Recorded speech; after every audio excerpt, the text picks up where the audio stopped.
Hey, Roger Dale Brown here. Just wanted to take you through a tour again of my studio and let you know what I've been doing over the quarantine. I think I've done probably, maybe 38 paintings through all this, and maybe 24, 25 large studio pieces. So I want to give you a little bit of tour of some of them that I really like, and just point out some things about them, and then just talk a little bit about the process of painting. So follow me. Okay, so this one I just finished, and I really like the composition in this. It was just an arrangement of the trees, basically, the foreground trees and the shadows, and that's going to frame out those background trees that are in the light area. I always have to have a little quiet area in a scene, just so your eye can fall in on something. If things are too busy, then it's a little bit too chaotic for your eye. So you have to give them a nice little soft area and quiet area for the viewer to fall in on. So the other thing about scenes like this is, the color composition. It's a fall colors.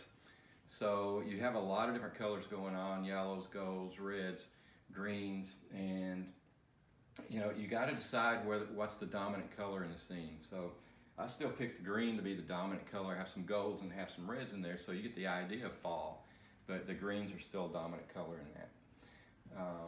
So let's move over here. Again, on this scene with the snow, the dominant color on that one is blue, so I have a blue gold or blue orange composition in that. There's a little bit of orange popping through. The ice down here made a nice little design to lead your eye into the scene, and I played that up a little bit. And then the background is really abstract. There's a few little trees that's put in there to make it look like it's a little bit busier than it is, but it's a real abstract background, and then the focus is right in here. You can see I got paintings laying everywhere. If you look all through here, these are all the paintings I've done over the quarantine period. Another scene that I really like is these cedar trees that I did. And that's just a real simple composition. And I'll tell you right now, the simpler the composition, the better the paint's going to be. That's the reason we always talk about simplifying a scene. That's just something that you really gotta do. An artist is known for what he omits. That's a Whistler quote. So in this one, I just took a real simple composition and played up some of the trees that are in here for focal areas.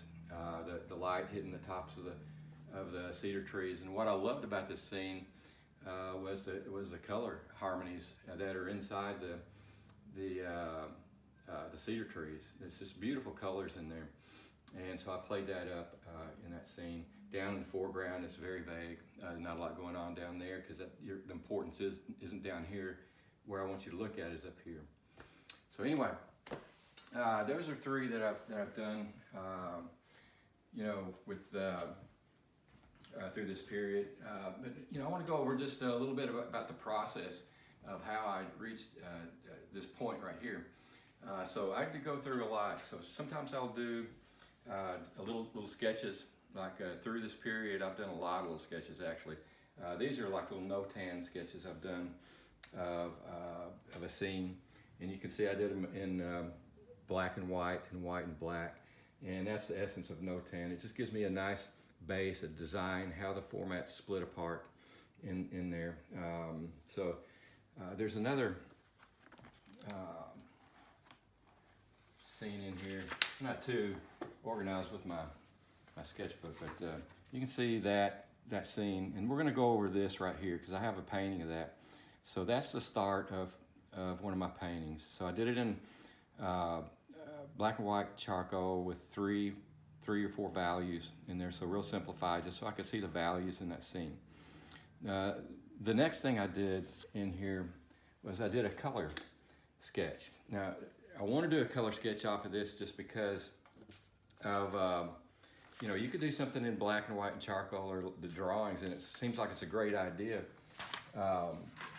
in black and white, but when you get it to color, sometimes it doesn't transfer that well. So I always want to do a color sketch prior to doing one of the large pieces. And this is a color sketch I did of this little drawing right here. And I could see that everything is relating. It's not the best paint in the world or anything like that, but I could get a sense of the color and where I want to go with that on the larger piece. Okay, and then here's the larger piece. So this is a 30 by 40 I did off these little sketches, and you can see I got a good atmosphere in that. I wanted everything back here to sit way back so I get a lot of distance in the scene. So this is really tight values, really cool. So there's a lot of atmospheric perspective back in the back there.